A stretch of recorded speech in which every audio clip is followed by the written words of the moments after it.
Hi, my name is Ariel and welcome to Mermaid Musings. So this is going to be your March predictions for astrology. As always, I have the timestamps down below, so if you're watching this later in the month, you can skip to wherever you want to go. Also, if you're not already, be sure to like, subscribe, and turn on the bell icon for my channel. So let's get started. We are starting out this month with some of the best astrological energy we've seen in a long time thanks to the Pisces new moon. We also have a bunch of Pisces conjunctions in the sky this month, which is going to feel mystical and magical. They're also creating trines to Uranus and Taurus, which Uranus has been one of the planets that's been disrupting our lives as of late and will continue to do so with other aspects. But all this Pisces energy is actually making Uranus and Taurus more pleasant to deal with. We're starting out this month still with the Venus-Mars conjunction in Capricorn, but we're finally leaving it behind this month. Hopefully we've learned the lessons that Capricorn was trying to get us to learn so we can move on to bigger and better things. Honestly, I think this is one of the easiest astrological months of the year. There's not too many difficult aspects, and those are offset somewhat by all the pleasant aspects we have going on. Plus, all the planets are direct in the sky for the entire month. If anything this month, it might feel as if you have too much going on, but take full advantage of that while you can. This is a great month not only to be productive, but also to socialize and connect with other people. We have both Venus and Mars moving into Aquarius, the sign of friendships. So enjoy this month and be sure to have fun with it. This is probably the best new moon of the year, not gonna lie, because it's conjunct to Jupiter in Pisces. Neptune is also in the sign of Pisces, helping to add to this dreamlike mysticism, even though it's not conjunct to the new moon. We also have a sextile to Uranus and Taurus, adding a little bit of fun, chaotic energy here. The themes of this new moon are magic, mysticism, and optimism. Jupiter hanging out next to the new moon is giving us the opportunity to expand on these themes. Even more so than what we typically experience over a Pisces new moon. New moons are about beginning a new cycle. Pisces is the fish. It likes to escape by swimming away. So this is about leaving behind and escaping what's no longer serving you so that you can have a fresh start. You might not even know what that start is, as Pisces doesn't always know what it wants, but you're hopeful and optimistic about what's going to happen because you know that what's in front of you has the opportunity to be better than what's behind you. Notice I say opportunity here. You still have to work with the energy. You still have to be willing to propel yourself forward and trust that everything's going to be okay, even though you don't know what the future holds. This is a hard thing to do for some people as they want to remain in control. But here's the thing about life. You're not in control of your own life and destiny as much as you like to think you are. This new moon in Pisces is showing you that that lack of control is not as scary as it might seem. In fact, your life might turn out even better. Uranus isn't giving you a choice. It's going to shake up your life in unexpected ways, and Jupiter is there to show you that it's okay to take a leap of faith. Jupiter is showing you that life has the opportunity to exceed your wildest dreams. In many ways, this new moon is about your soul's growth, your emotional growth. It wants to open up your vulnerability and sensitivity. It doesn't want you to have embarrassment or shame around these qualities. It wants you to embrace them with your whole heart. Like I said previously, Pisces is the fish. It doesn't have armor to protect itself. This isn't about protecting your emotions. It's about going on the emotional journey that your emotions want to go on.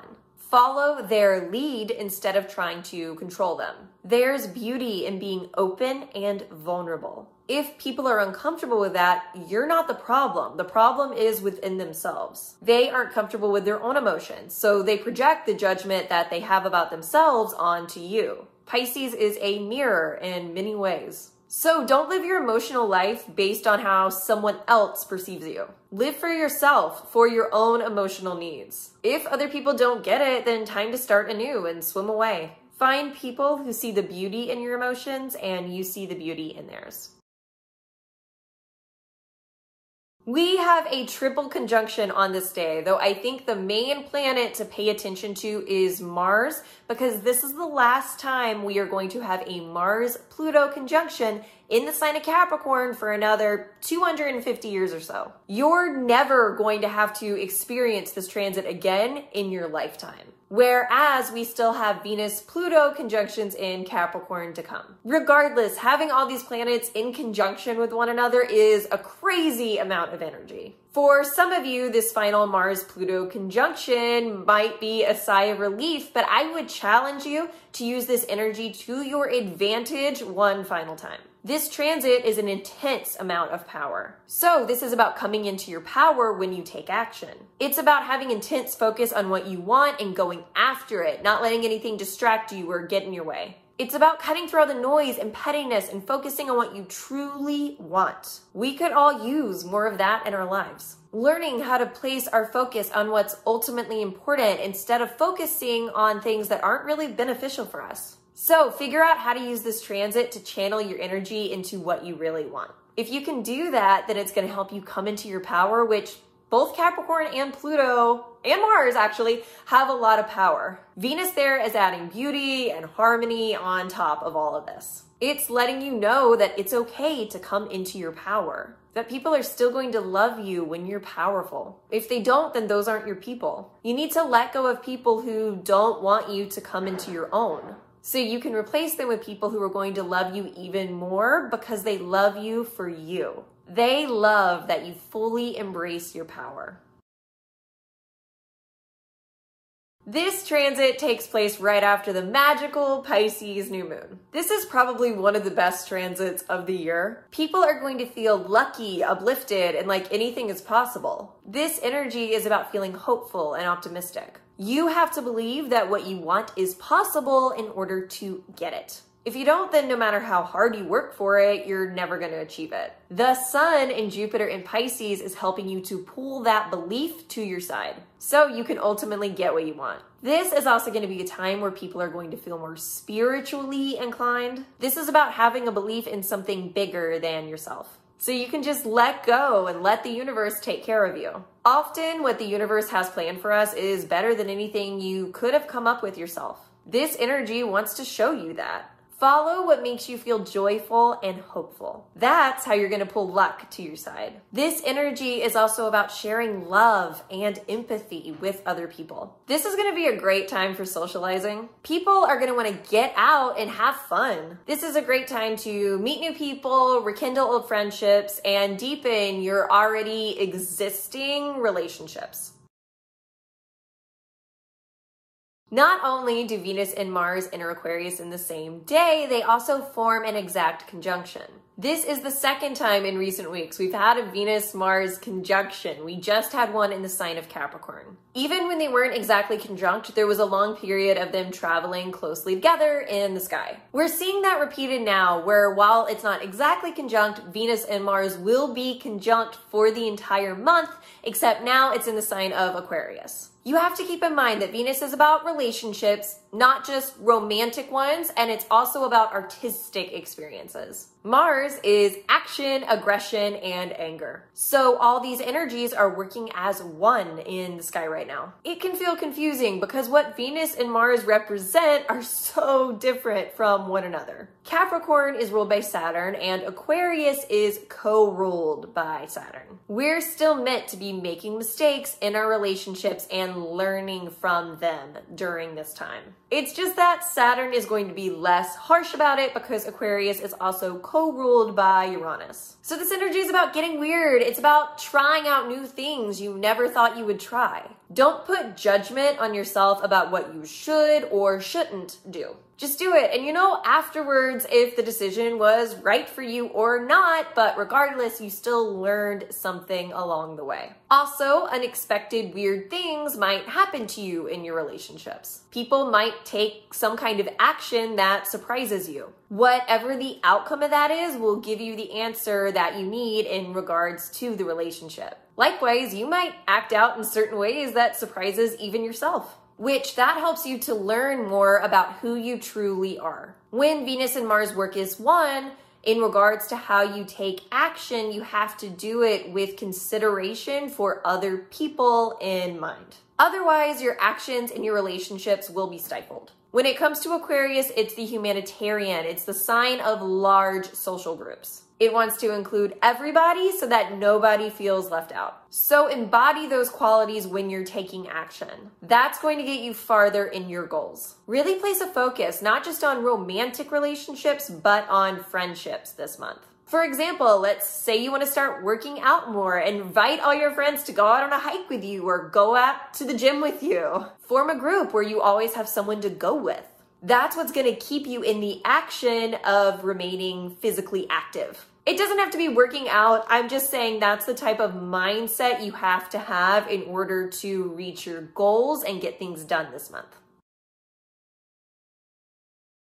So this is super exciting because, as you know, we also have Jupiter and Neptune in Pisces, which both Jupiter and Neptune are co-rulers of Pisces. Jupiter is the more exciting one of the two, though. This is insanely favorable energy, and Mercury in Pisces this year is going to be extremely fun. It takes Jupiter 12 years to come back to the sign of Pisces. So similar to the Mars-Pluto conjunction in Capricorn, this is going to be the last time we're going to experience both Mercury, Jupiter, and Neptune in Pisces in our lifetimes. So enjoy it. As a bonus, there's really nothing that's coming into harsh aspects with Mercury. Even the more difficult placements in the sky right now, Uranus and Taurus, the North Node in Taurus, Pluto and Capricorn, Mercury in Pisces is going to form a sextile to all of them. This is a really great time for mental exploration. There's nothing holding you back from doing that. This energy is working favorably with you to keep going, to explore what's beyond the unknown. There's no limits when it comes to your mind. It's better to mentally fill things out. Follow your mind where it wants to go instead of trying to direct or control it. Pisces already knows the answer. It already knows the correct path to take, so trust it. Sometimes you have to take a leap of faith, and Mercury in Pisces wants you to take a mental leap of faith right now. For some of you, this will have to do with spirituality. You can discover more about your relationship to the universe. For others, it'll have to do with your artistic abilities. There's no limits to what you can create in your mind. This also has to do with your communication with other people, so don't be afraid to go down that rabbit hole in conversation. In general, during this time, you're in Wonderland, so explore Wonderland. This full moon in Virgo is kind of insane. It's also opposite Neptune in Pisces. Of course, we also have Mercury and Jupiter in Pisces, but they're far enough away that they're not touching the moon. Although their energy will be felt as they're adding into this overwhelming Pisces energy. The moon is also in a trine to Pluto in Capricorn and the North Node in Taurus. So Earth energy is propelling this full moon in a way because we have all three Earth signs involved. Plus, Pisces in the mix likes to dabble a little bit of crazy into Earth sign stability. The full moon is about how you can take your dreams and turn them into a reality. Pisces likes to live with its head in the clouds. It prefers to see the world through rose-colored glasses. Virgo likes to come in and say, that's nice. What are you going to do about it? What's your plan? What steps are you taking to ultimately reach your goals? Virgo also has a hard time really believing that they can achieve their dreams and their goals. So when you combine these two signs together, especially on a full moon, it's an incredibly powerful combination.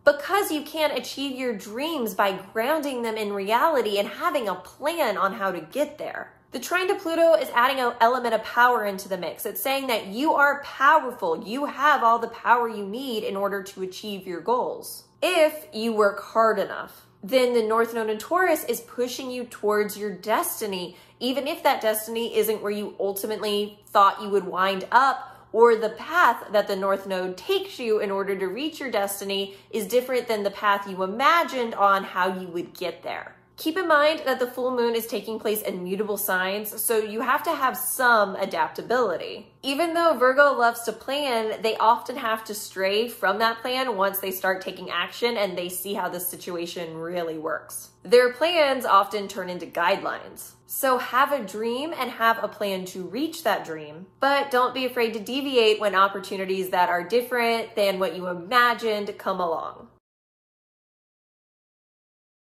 This is bringing disruption when it comes to our relationships. Wherever you've lied to yourself, wherever you've convinced yourself that that part of your relationship is solid, when it isn't, Uranus is going to come in and crack it wide open so that you have to deal with it. Both of these planets are in fixed signs, meaning it takes an earthquake to get them to move. So expect something pretty drastic because you wouldn't have paid attention otherwise. If you're paying attention during this time, then maybe the Uranus square won't have to push you as far, so you might want to do that. The other important point of the square taking place between two fixed signs is you're probably not going to be able to do anything to fix it on this day. This is more about showing you what's wrong so that you can fix it later on. If you try to fix it, you're probably not going to get anywhere, and then you're going to become even more frustrated. So then you're just piling on issues into the relationship. So just take whatever is happening to you, accept it, and know that there is nothing that you can do about it right now. But you damn well better fix it later on if you want to keep your relationships healthy. All those qualities I just talked about with Mercury and Pisces, Jupiter is taking them and expanding upon them. This is personally one of my favorite transits of the month. This is about expanding your faith in something bigger than yourself. It's about having a belief system that supports you, that helps your life to grow. This energy feels joyful and abundant, like anything and everything is possible. This is also a great time to communicate with other people. Conversations will be fun and intellectually interesting. People have the ability to make you think about things in a way that you haven't thought about them before, and vice versa. There's no limit to the mind. Pisces dissolves and Jupiter is always expanding. There's nothing holding you back. You can mentally wade out into the unknown as far as you want to go. If you have a manifestation practice, I would do that during this time because you're not putting any mental limits on yourself about what you can manifest. Your imagination is open. You can bring all new possibilities into your life. And this energy really gives you that strong belief system that you can do it. So believe not only in yourself, but in the universe, and you're going to receive great rewards for that.